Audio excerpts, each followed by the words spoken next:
Hey gang, it's your buddy Platt back with the last Spirit Series video. That's right, we're wrapping up the Spirit Series. Last week we talked about aperitifs. This week we're going to finish with digestives. What I got planned next, I don't have any more series planned right now. I will get back to brewing. For the last couple of years or so, I've done 2 videos a week. And there for a while I got to brewing a lot of stuff, and the reality is if I get to brewing once a week or whatever, next thing you know, I've got gallons and gallons and gallons of alcohol just everywhere. I don't have that kind of space, and I just don't drink like that anymore. So what I'll probably end up doing is about 1.5 videos a week. If I make something, I'll shoot it. Still going to do the beer of the week just because, hey, I like having a beer, and I want to try different things just to, keep up with what's new in the marketplace. So that's what's coming up on the channel.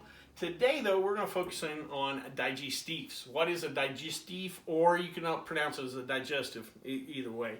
What is a digestive?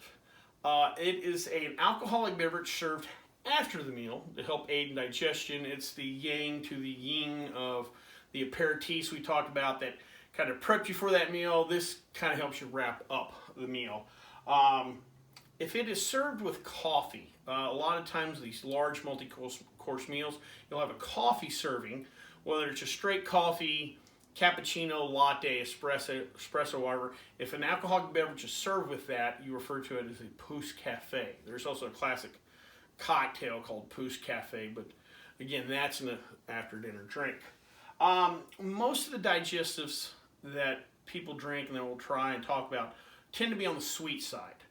And that kind of makes sense. You cap a meal with a dessert. Well, this is kind of a liquid dessert. Also, too, digestives tend to be a little higher in alcohol than the aperitifs that were drier and bitter. And again, that makes sense because with aperitifs before the meal, you're drinking on an empty stomach. You just don't want too much alcohol. After the meal, you got a full belly. You can take on a little more alcohol at that point. Some examples of digestives: cognac, fruit brandy, even grappa, even though grappa's not sweet, but it falls in that brandy kind of category. Just brandies in general are a classic after-dinner drink. Sweet sherries, ports, and madeiras. The drier sherries and madeiras were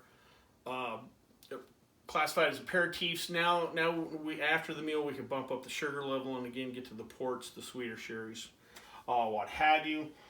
Sweet liqueurs, things like Grand Marnier, Kahlua, limoncello. I love limoncello after a meal, actually. Even though there is that kind of acidic, citrus, bites you get from limoncello, it's still, there's so much sweetness there, it works just perfect after the meal. There is a subcategory in the digestives that is bitter. They're called amaros. They are an Italian herbal liqueur that tends to be bitter. Even though we use the term liqueur, they tend to be on the bitter side. Things like Cynar, Montenegro, Fernet Branca is a popular one that became trendy a few years ago. Those are great after meal drinks. Vermouth is consumed after the meal. Now we talked about vermouth as an aperitif too. Most of the time that is the dry, the white or Blanco vermouths. After dinner, we're probably looking at the sweet vermouths, which again just kind of makes sense with the additional sugar after the meal.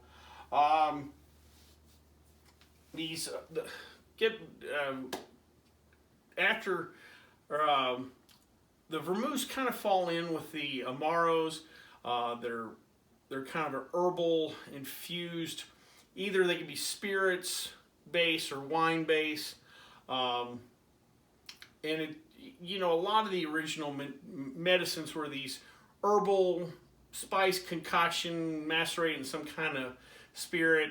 And again, a lot of the herbs were believed to aid in digestion. Again, these people eating these huge meals, indigestion was probably a big issue after those.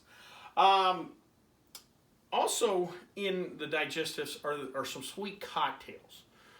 Things like Black Russians, Rusty Nails, what have you. You generally start with a primary base spirit, whether it's vodka, scotch, what have you, and then the secondary sweet liqueurs added to it. So that's where you get your sweetness from.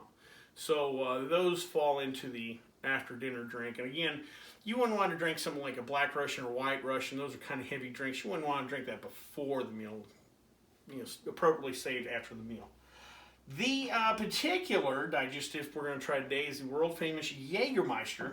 Comes in at 70 proof, 35% alcohol by volume. Most people probably think the Jagermeister is the classic shooter at a keg party or something like that, or at the bar at closing time. But it actually is a digestive. It's made up of 56 different herbs and spices.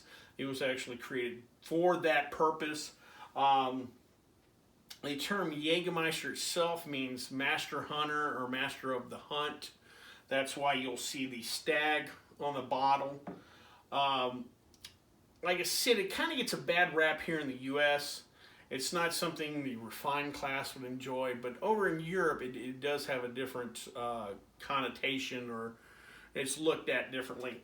Jagermeister was created in 1934 by a gentleman named Kurt, I want to make sure I get this right, Kurt Mass in Wolfenbüttel, Germany. And again, it was created as an aperitif. It was not meant to be used in any, college drinking ceremony or to be drank after bonging beers, that stuff like that. That connotation of Jaeger did not come around till it was imported here in the U.S. And it was the American importers that had to figure out a way to sell it to the U.S. The naturally sweeter American palate weren't used to a lot of these herbal concoctions. And again, post-Prohibition, we had kind of simple taste. We were drinking generic lager beers. We had a limited variety of things, number of craft, distilleries, bourbon, stuff like that. So to kind of get Jagermeister into this deal, it was kind of marketed as a kind of a challenge. Are you manly enough to drink this Jagermeister? It's kind of rough taste. And also there was always the urban legend about the original Jagermeister having opium. And that kind of silliness kind of helped Jaeger get into the marketplace. I remember in college that was a big selling point. It was like, oh, Jaeger, now we're really partying. Even though, oddly enough, it's only 70 proof. It's not 80 proof like vodka or rum or what have you. But anyway, I thought it's interesting doing the research on that. Let's give Jagermeister a try. Alright, looks like flat cola. Oh, that is Jaeger for sure. I have drank a ton of this stuff over the years.